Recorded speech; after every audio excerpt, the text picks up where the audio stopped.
In the year 897, the most powerful man in Rome sat on trial before the church. He was accused of terrible crimes. He said nothing in his own defense, because he had been dead for 7 months. This is one of the darkest and strangest episodes in the entire history of the papacy. To understand it, you need to know that 9th century Rome was a snake pit of politics. Popes rose and fell with terrifying speed, propped up by rival noble families and foreign kings. Being pope didn't make you safe. It often made you a target. And no one learned that more brutally than a pope named Formosus. Formosus had been a skilled and ambitious churchman who made powerful enemies on his climb to the top. When he died in 896, he was buried with full honor.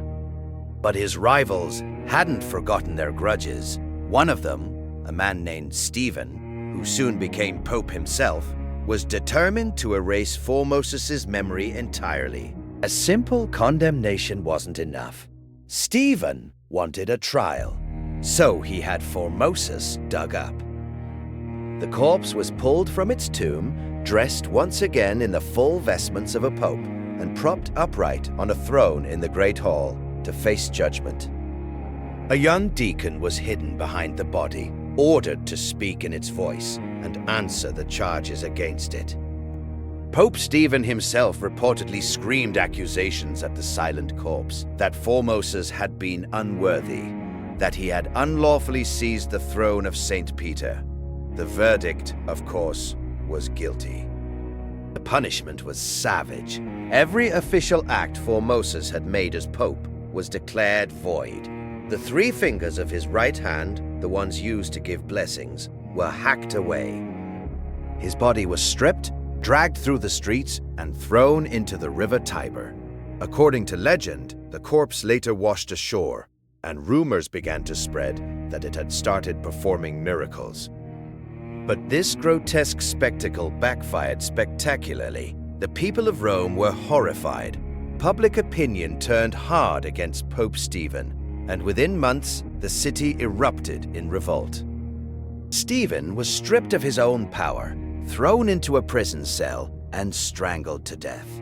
Formosus's body was quietly recovered and reburied with honor, and a later pope formally overturned the entire insane trial.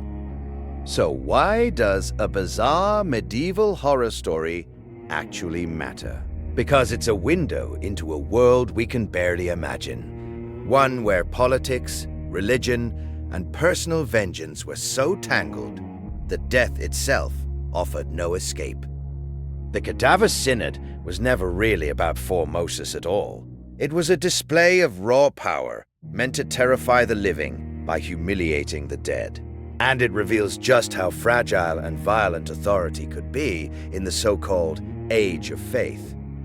The Church spent centuries trying to forget the Cadaver Synod ever happened. Most history books skip it entirely. But it endures as one of the eeriest true stories ever recorded, the day a dead man was forced to stand trial, and the living had to pretend he could answer.